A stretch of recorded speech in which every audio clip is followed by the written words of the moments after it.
झेल चुकी हूँ। 11 साल हो गए हैं मैं ये स्किन डिसऑर्डर से गुजर रही हूँ। स्किन कंडीशंस या स्किन डिसऑर्डर्स जो आपकी कॉन्फिडेंस को हिला के रख दे। मैं यहाँ बात कर रही हूँ सेबोरिक डर्मेटाइटिस एंड ब्लेफराइटिस की।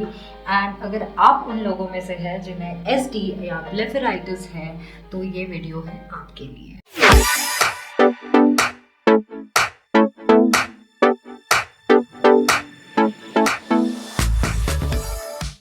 Back to my channel. मेरा नाम हीरल है and you're watching Must Be Heeral and I do make videos on skincare, lifestyle, the science behind every skincare ingredient, and if you are someone who is interested to understand more and more about all of these ingredients and how the skincare world works, you are on the right place. And please do subscribe my channel and hit that bell icon so that जब भी मैं इस तरीके के videos बनाऊं आपके पास notifications पहुंच जाए।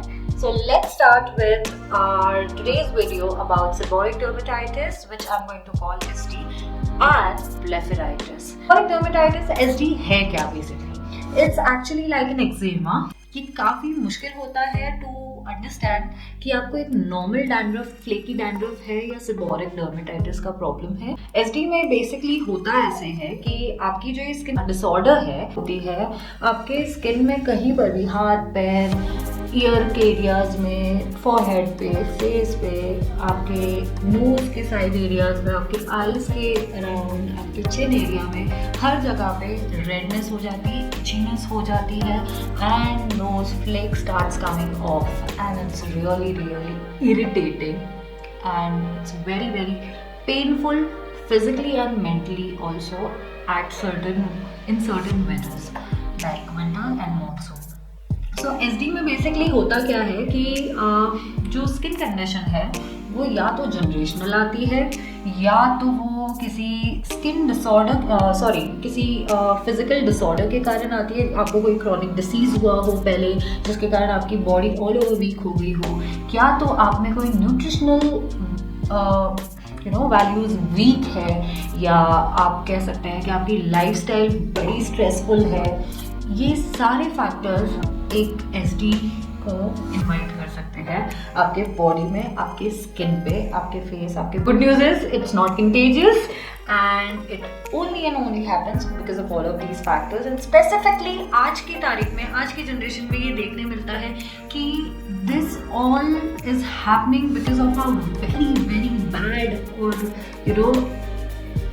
not disciplined kind of lifestyle, जहाँ पे हम कुछ भी खा रहे हैं, कुछ भी पी रहे हैं. We are having alcohol occasionally, sometimes. Yes, alcohol, being an alcoholic and being a smoker is the biggest contribution to enhance, to really grow this SD situation in your life. Oh, sorry, I forgot about talking about the blepharitis. So blepharitis is basically the part of seborrheic dermatitis.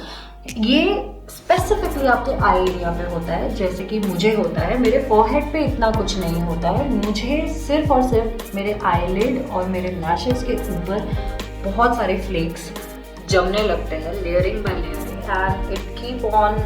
So how do I maintain all of this? I am going to give you the tips and tricks today about all of this. So let's start with our skincare routine जो हमें follow करना चाहिए in our daily routine. So let's start with the cleanser. Cleanser is something जो आपको fragrance free और active free gentle cleanser use करना है। अगर आप कहीं बाहर पोल्यूशन में नहीं, जैसे कि मैं ज़्यादा पोल्यूटेड एरिया में नहीं हूँ, मैं मनाली में रहती हूँ and my area is quite peaceful and non polluted area. बाहर भी जाना इतना होता नहीं है। I work from home and I do make videos from home, so मेरे लिए इट्स नॉट दैट इम्पॉर्टेंट कि मैं मेकअप भी यूज़ नहीं कर रही हूँ, तो मैं डबल क्लेंस नहीं करती हूँ। लेकिन अगर आपकी कंडीशन ऐसी है कि आपको डबल क्लेंस करना पड़ रहा है, सो आई विल सजेस्ट कि आप फर्स्ट क्लेंजर एक घरेलू नुस्खे की तरह यूज़ करें, जो है आपका कच्चा दूध, लैक्टिक एसिड।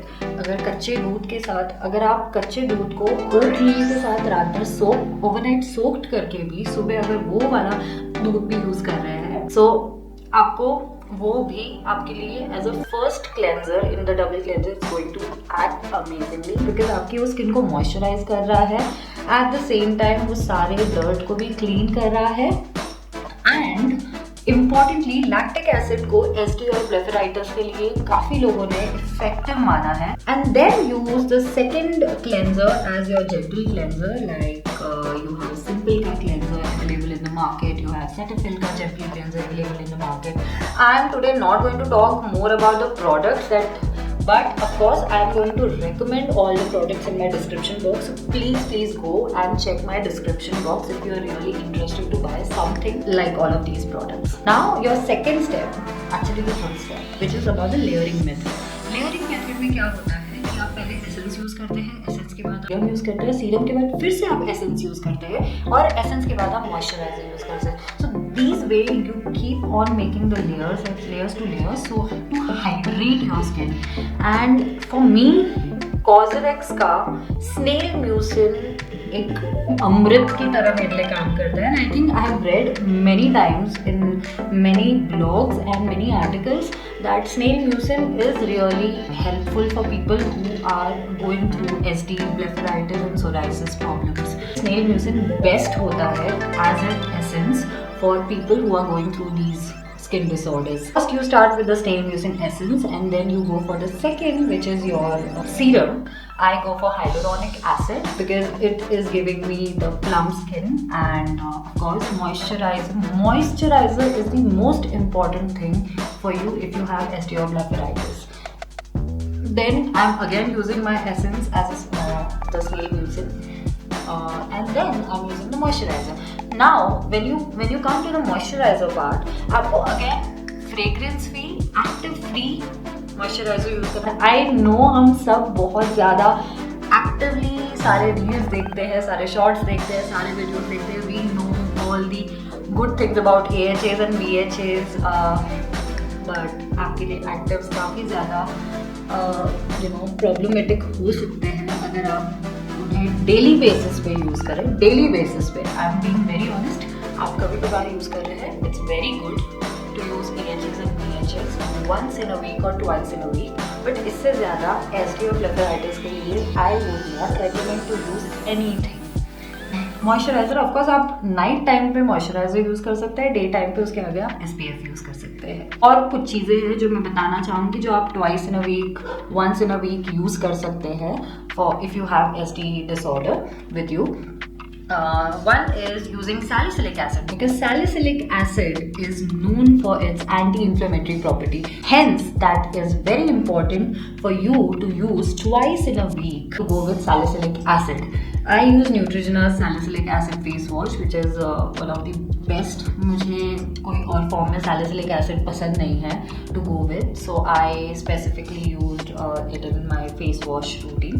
Yes, अगर मैं डबल क्लेंस कर रही हूँ तो भी मैं सेम रखूँगी. एक काफ़ी अमेजिंग टिप है जो मैंने पर्सनली यूज़ किया, मैंने काफ़ी जगह पे पढ़ा है and it has been even proven on in the reports, in a lot of reports that these 3 ingredients are the most important ingredients to cure your SD, blepharitis और psoriasis. ये तो हो गया डेली रूटीन के बारे में, but जो ये 3 ingredients है जिनके बारे में मैं बात कर रही हूँ, ये तीनों ingredients the best है वो टाइम के लिए जब आपको लग रहा है कि आपका ब्लेफराइटिस और आपका SD कंट्रोल में नहीं हो पा रहा है, कि आप कुछ भी यूज़ कर रहे हैं फिर भी आपके फ्लेक्स खत्म ही नहीं हो रहे हैं, आपका इरिटेशन, रेडनेस जा ही नहीं पा रहा है. Then you need to find out these 3 ingredients using a dandruff shampoo which I specifically use on these times. जब विंटर होता है तो मेरी स्किन काफ़ी ज़्यादा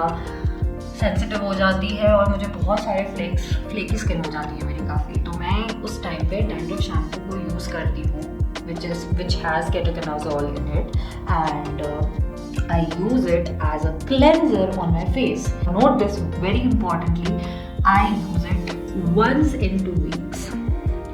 At least I've started working on it with a very low percentage and once in 2 weeks, and now I've started using twice in 2 weeks. को आपके आप जितना पोर्शन डैंड्रफ शैम्पू का ले रहे हैं उससे ज़्यादा पोर्शन में आपको पानी यूज़ करना है.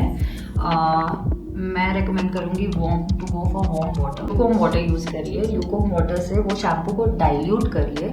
नोट वेरी इंपॉर्टेंटली, आपका शैम्पू कम होना चाहिए, पानी ज़्यादा होना चाहिए। और फिर वही फॉर्म को आप एक्टिव कीजिए आपके हाथ में and use it as a cleanser and keep it for 1 to 2 minutes on your face और on the affected areas of your face. अगर आपकी स्किन काफ़ी ज़्यादा सेंसिटिव है तो keep it only for 30 seconds and wash it off. Yes, this is how this tip has amazingly worked for me. I would really recommend you guys to use all of it. I'm recommending all the shampoos what you guys can use. Please check the description again. Okay, so let's talk about blepharitis. आप blepharitis के लिए daily basis पे क्या कर सकते हैं? तो daily basis पे कुछ ज़्यादा डिफरेंट नहीं करना है आपको। जो आपका स्किन केयर रूटीन जो मैंने अभी बताया वही आपको कंटिन्यू करना है। आप ज़्यादा से ज़्यादा ये कर सकते हैं कि आप क्रीम जो है वो ये वाले एरिया में थोड़ा ज़्यादा लगाएं एंड थोड़ा मसाज करें सो दैट वो फ्लेक्स जो आपको आ रहे हैं वो धीरे धीरे निकलने लग जाए। बट जो फ्लेक्स ऑलरेडी आपके आईलिड पे है उनसे छुटकारा कैसे पाया जाए, मैं इसके बारे में अभी बात करूँगी। वार्म कंप्रेशन यूज़ करें आपकी स्किन पे। मैं रेकमेंड करूँगी कि आजकल मार्केट में काफ़ी सारे स्टीम आई पैड्स आने लग गए हैं जो आप 30 मिनट्स के लिए आपकी आंखों पे रख सकते हैं। It will give you that steaming effect और उससे आपके ये वाली एरिया इतना नरम हो जाएगा कि वो फ्लेक्स आप आराम से निकाल पाओगे। There are many wet wipes available to clean your areas like this. There are cleanser available in the market जो आप आपके ये एरिया पे यूज़ कर सकते हो। तो ये सारी चीज़ें आपकी आईलिड को क्लीन रखने के लिए करना है। बाकी जो रूटीन आप फॉलो कर रहे हैं बस वही फॉलो करते रहना है। एक और चीज़ मैं यहाँ बताना चाहूँगी, ये मेरा पर्सनल एक्सपीरियंस है, ये मैंने कहीं पढ़ा नहीं है, कुछ नहीं है, but I had been very careful about this कि मैं मेरी आंखें बंद करके प्रॉपर सो दैट मेरा जरा सा भी वो शैम्पू एज अ क्लेंजर मेरे आँख के अंदर नहीं जाता। I am using that shampoo as a cleanser, the same formula even over here. Trust me guys, एक हफ्ते में मेरे फ्लेक्स सारे निकल जाते हैं and my skin becomes to normal if I'm using and if I'm taking care of my skin as doing my skincare routine what I just said. आप अगर ये चीज़ नहीं करना चाहते हैं then there is one more thing which I have found on internet which I understood that you can do instead of using the dandruff shampoo on these affected areas. आप एक baby shampoo use कर सकते हैं जो आपके eyes को ज़्यादा harm नहीं करेगा। आपके आंखों में अगर चला भी जाए इन केस तो प्रॉब्लम नहीं होगा ज़्यादा। तो आप बेबी शैम्पू यूज़ कर सकते हैं ऑन अ डेली बेसिस और thrice in a week. Please understand that ये एक ऐसा स्किन डिसऑर्डर है जिसका अभी तक कोई मेडिकल क्योर नहीं है कि एक आपने बस यूज़ कर लिया, वो क्योर ले लिया और आप ज़िंदगी भर आपको इस चीज़ से छुटकारा मिल जाए, तो ऐसा कुछ है नहीं।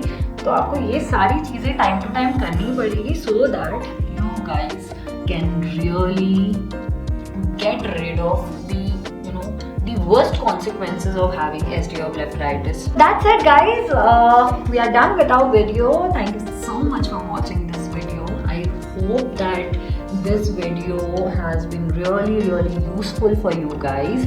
और please comments में आपके रिव्यूज़, आपके फीडबैक, आपकी कोई भी कंसर्न हो, कुछ भी अगर आपको बात करनी हो आप प्लीज़ कमेंट कीजिए, मेरा वीडियो लाइक कीजिए, सब्सक्राइब कीजिए और ज़्यादा से ज़्यादा लोगों के साथ शेयर कीजिए ताकि अगर उन्हें ये कंडीशन के बारे में नहीं पता हो तो उन्हें ज़्यादा से ज़्यादा लोगों को पता लग सके कि ओके एग्जैक्टली आप कर क्या सकते हो।